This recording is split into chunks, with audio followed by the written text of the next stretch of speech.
Hey guys, based on some popular demand, I'm going to do a video on Yahoo's DFS slate for this week or this weekend in the divisional round. I know we got a lot of sports betting fans watch the video, but I also know we got a decent group of DFS guys as well. So I wanted to do a video this week on Yahoo. I may even do one on FanDuel DraftKings if you guys want. Just shoot me in the comments below if you do. But okay, so Yahoo this week. Obviously, you got the four-game slate. Pricing somewhat tight. Could argue, on some players or where the pricing is a little loose, but for the most part, if fairly tight pricing. Before going into a slate like this, where you have limited games, not a whole lot of options to choose from, you definitely have to get your projected team totals or your implied team totals, just so you have an idea. Because keep in mind, on a slate this small, you're going to need exposure to, a little exposure on every team because if you want to chat at tournaments, if you want to even, to have a legitimate cash lineup, you got to make sure you have exposure in all the highest, at least all the highest projected totals, just because that's where your competition is going to be. So when you're building DFS lineups on Yahoo, on DraftKings, on FanDuel, whatever site you're using, you always want to make sure that you're understanding where you think your competition is going to be at. I mean, the formats of these contests are all parimutuel. So the payouts are decided beforehand, and it's you versus the other players.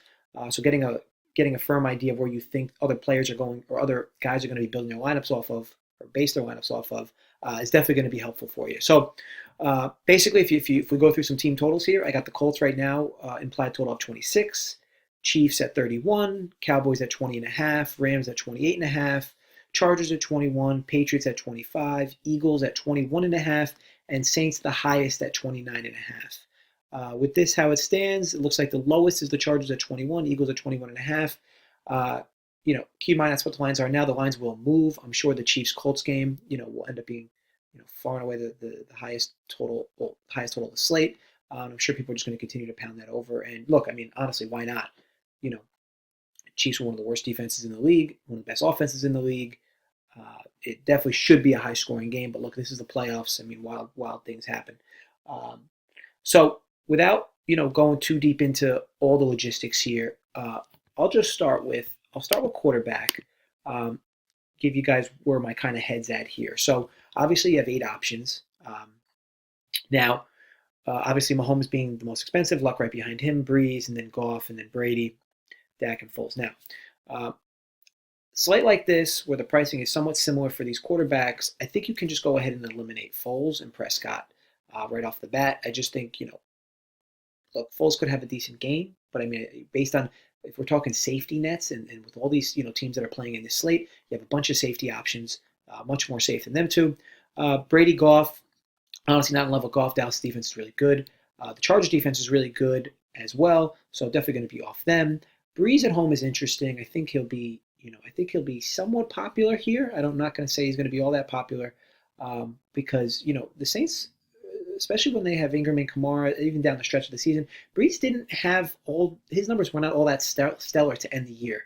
So again, I'm not going to really pick that direction. Obviously, you can one off any of these guys in GPPs yourselves, but Luck and Mahomes will definitely be the targets. They'll be the highest owned them two together.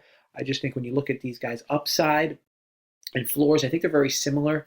If you could argue that every time Mahomes is going to score, Luck is going to have to keep up, and vice versa. I just think you're getting guys with similar floors. I myself will go with the cheaper option here. In this case, Andrew Luck. Again, nothing against Mahomes. This is just a pure price play. Luck's playing very well. They're going to be forced to throw. I definitely expect Luck to have a similar, if not better, game than Mahomes, and he is in fact cheaper. Now, if we go over to running back, you see Gurley, they're questionable, but I mean he's fine. Not a good matchup for him. Granted, I'm not saying he can't have a great game. Of course he could, but not a great matchup for him. Dallas is great against the run. We saw that against Seattle. Granted, you can take Gurley out of the backfield and give him a few extra catches, but again, not a great spot for him. As for Zeke, game flow, not exactly in love with this either. I get the fact that Zeke catches a lot of balls. This could be a game where he catches 6, 7 passes. You're only getting half a point on Yahoo for catches. So again, not in love with the price. But if I'm being honest, I really like uh, Alvin Kamara here. I know that I said I was kind of against Breeze. You can run on Philadelphia. Uh, I know that they were kind of, they looked really good against the Bears and they bottled them up. But the Saints at home, Kamara's a great play, and definitely going to target him here. So we'll go ahead and lock Kamara in. Now, granted, you can go a few different directions here for GPPs. Melvin Gordon will be very low owned. You can go with him. Marlon Mack, I think, will be quite popular, actually. Just he's a little overpriced. I really don't like that price for him. I get it that he's been somewhat of a bell cow for the Colts, but I really just don't like that price for him. A little high for me. James White, Sony Michel, pick your poison there. Not really in love with anything there. Mark Ingram is more of a tournament play. Wouldn't really want to lock him into a cash lineup, kind of like I'm kind of building for you guys here. Damian Williams is an interesting option. Now, you'll look at him and you'll say, oh, well, only 11 carries in his last game, but it was a blowout. Okay, they're relying on him, and he catches a lot of passes for them. I know that I only said, you only get half a point here, but, if we're talking a price per dollar based on other players in this slate, Damian Williams is good, and it gets you that Colts exposure. That Chiefs exposure. Remember what I was saying about you want exposure in multiple areas here for this slate? Give you that Chiefs exposure since we're not playing Mahomes. And look, the guy can even catch a touchdown, not just have to run it. I think he's a good play there. So I can go with some other running backs, but again, a lot of these are just shots in the dark. Eckler to catch a few passes, maybe. Smallwood will be a shot in the dark, even though he had a decent stat line from this game. They gave him the ball a decent amount, at least 8 touches and a few targets. But again, to me, that's just a rotating backfield.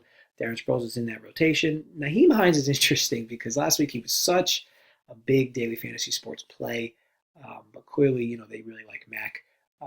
When he's fully healthy, even on what I was surprised was the obvious passing downs. I didn't see Hines in on a lot of them. I think Hines was only in for like 7 snaps for the whole game, which was honestly surprising. He will definitely be GPP eligible this week. I would definitely have a little bit of exposure to him because keep in mind at his price, he could win you a tournament based on his usage. But for me, he's going to be a pass in this slate. I just feel like you can go with better options here. So we'll go back to the top. We already have our running backs. I'll discuss the flex later. Here. Okay, so let's go over to receiver, see what we have here. Now, Michael Thomas is, of course, interesting, right? Best receiver on the slate, hands down. Obviously, you're going to pay for the price for him. Price is a little high for me, but if I'm going to pick one of the guys out of the top 3 or 4, he's definitely going to be one of the guys I select. But Tyreek Hill is going to be a one-off. Tyreek Hill is your prototypical GPP play. If he catches his 3 or 4 long, big passes, you'll be in great shape. If he doesn't, that won't be the case. Keenan Allen is more of a safer play than a huge upside play. T.Y. Hilton is in that similar range to Tyreek Hill. A little cheaper, though. A lot of upside. At that price, you could argue he's got a tremendous amount of upside at this price. So definitely keep T.Y. Hilton in your thoughts when you're building lineups, because that is a very, when you weigh him against the cost of the other receivers, which you have to do when you're building lineups, it's not just about paying for a specific price. It's usually, you also have to compare pricing versus other players at their positions. T.Y. Hilton is very cheap, all things considered, considering he is in the same ballpark as Jeffries and Robert Woods. So if we go down this list, though, we can find a few cheaper receivers that I actually like. Now, by the way, if Cole Beasley is out, I do believe that steps up Michael Gallup. He still is getting his 4 to 5 targets. He gets a lot of red zone targets as well, which is nice. All he has to do is come down with one of them for a nice 8 point swing for you, even if it's from the 10-yard line. Who I am targeting, though, and I think he'll be fairly popular, will be Chris Hogan, $11. Go ahead and lock him in. He's been playing pretty well. Josh Gordon's been out. Gives you that little piece of New England exposure. Not that you need it, but again, it's a cost-effective guy, that you can slot into a wide receiver position that has, a decent floor, all things considered. If you keep scrolling down, for me, if Ryan Grant doesn't play, Chester Rogers is going to be a good option for us here at $10. I'm going to go ahead and lock him in here. Just think we have, solid projections here based on his price. The Colts didn't even have to throw all that often, and he still came down with 4 grabs for 46 yards. You can see his last 3 games have been playing pretty well. They've been relying on him at least a decent amount. He's on the field a lot, which helps. But again, this is going to be relying on Ryan Grant being out. I will go ahead and anticipate that being the case. So I'll go ahead and lock Chester Rogers in here. Scroll back up to the top. I'm not going to fill out that third wide receiver slot because I want to see how else this builds while we're here before I lock in anybody specifically. It's probably going to wind up being a high price guy, but let's continue on here. So if we go to tight end now, for me, since I'm going luck, I feel like you have to go Kelsey. You have to give yourself that exposure. And I feel like if you were going to go Mahomes, you could probably go Ebron. My problem there is that their prices are so similar, yet Kelsey's upside is so much more than Ebron's. And don't get me wrong, Ebron could come down with a few touchdowns in the game, which would, I guess, neutralize Kelsey in the event that Kelsey piles up yards and can't get in the end zone. But Kelsey all year has been a great tight end, best in the league, and this spells a great matchup for him. So I'm going to go ahead and lock Kelsey in now. Granted, this is a position you could potentially punt, obviously. You could go, Ertz's price ain't bad. Blake Jarwin at $12 ain't bad either. He only had 3 targets last week, but in a game where they're going to be playing from behind, you could argue that there's a lot of value there. I don't really think there's anybody else in play. Hunter Henry's a huge risk. Gronk is a huge risk. Gerald Everett kind of splits touches at tight end there as well. So I'm not really in love with anything else. He splits with Tyler Higbee. I'm not really in love with anything else here. Antonio Gates is obviously somewhat of a risk as well.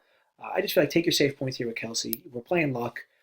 Give yourself some neutralize a bit from Mahomes in the event that Mahomes starts to pile up numbers on passes to Kelsey. So we'll go ahead then and what we'll do? We'll switch to defense just to plug in because looking here, I guess the Saints are going to be the most popular play. The Eagles have one of the lowest implied team totals.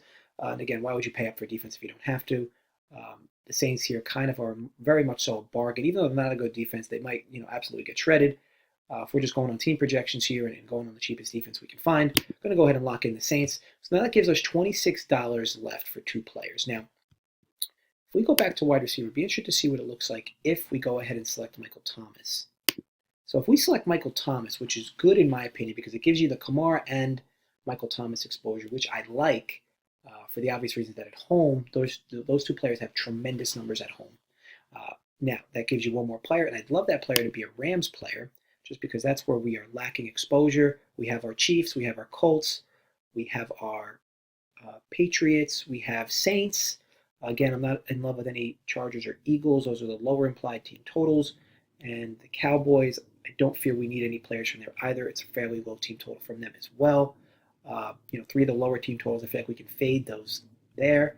Now, if we would go to $20 flex, we have Robert Woods, Amari Cooper, and Julian Edelman. I actually love the fact that we can get Robert Woods here. Now, the only thing I would mention, by the way, I love this lineup for cash games. I hope you guys see it. I hope you guys watch this video and see this lineup. I do believe this is going to be a very good, quote unquote, chalky cash lineup, but this lineup has a tremendous amount of upside as well. So I actually really like this lineup. Now, the only thing I would suggest would be potentially we can maybe figure out a way to either get off of Rodgers or just somehow maybe get off of Woods and replace it with T.Y. I just feel like T.Y. is a much better receiver than Robert Woods.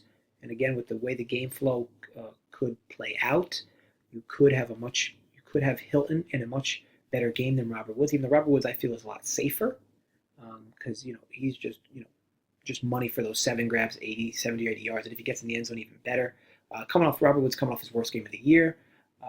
So I kind of like the bounce back spot for him.